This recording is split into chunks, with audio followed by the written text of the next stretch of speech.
It's time we talk about what connection really means. We say it all the time. Connect with your kids so that you'll get to better health. And we've really taken this sideways because we hear that and we turn connection into a tactic, a thing that we do to our kids to get a result out of them. Like connect so that they'll eat better, connect so they'll lose weight.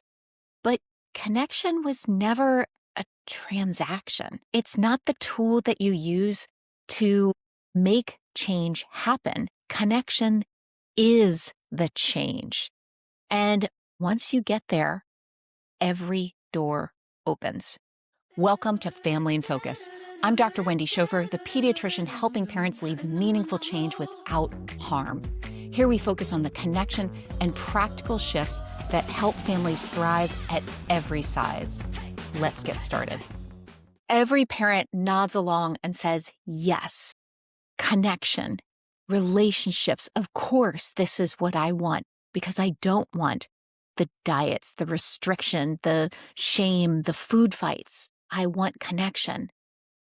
And yet, you have no earthly idea about what that actually looks like when you're standing in your kitchen at 6 o'clock going, connection? What am I supposed to do here? All right, so let's dive in. Today, we're going to get really granular because this whole connect with your kid is lovely advice. And it's also useless if nobody tells you what it really looks like. So I'm going to give you 5 ways to actually connect, to understand their eating habits, and to start creating change without harm in your home. 5 ways. Number 1, take a breath.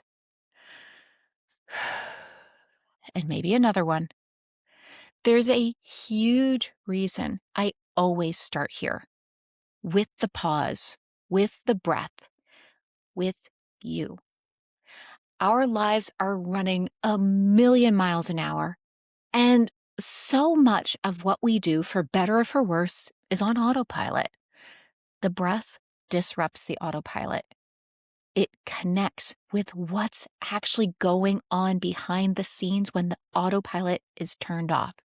It gets you ready for everything else. 1 is your breath.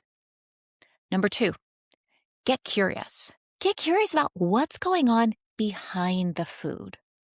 Start receiving information, not the food itself, but what's going on behind it. So, what is your child actually experiencing right now? What's happening at home, with their friends, at school, with their sleep? The food is almost never the full story. It just happens to be the thing that you can see. So number 2, get curious. What else? What else? Number 3, ask yourself the $1,000,000 question. How is it that the food is making something better for them? And catch the judgment when it jumps in there, like, yeah, but it's worse for their health. Because somehow or another, the current approach to food, to eating habits, is working for them. Is the food giving them something to do when they're bored? Maybe it's giving them company when they feel alone, a distraction when they feel bad. Food is doing a job. Your job is to figure out what the job is that food is doing. So it's connecting with their experience. What is going on here? Number 4, ask what they really need. So if food is filling a need, then, well, yeah, by definition, there's a need underneath it. What is it that they are really needing when they feel lonely? When they are searching for a distraction, what do they need? Perhaps it's connection as in companionship. Maybe it's rest, a break, somebody to notice them. Once you can see the real need, you're not fighting the food anymore. You're answering the thing that the food was standing in for. And then number 5, run one small experiment. What's one little thing you could try today to build connection with your child. Not an overhaul, but really it's about creating a small experiment to just meet them where they are. That is the ultimate in connection. Being right there where someone is without telling them that they need to change, without telling them that they have to come on over here, change their view, meet them where they are first. So notice that not one of these five is about the food, not the portions, the plate, the number on the scale. And notice this too, 4 of the 5, those start with you, your breath, your curiosity, your question, your noticing. That's the part that we're getting backwards when we think that connection is transactional.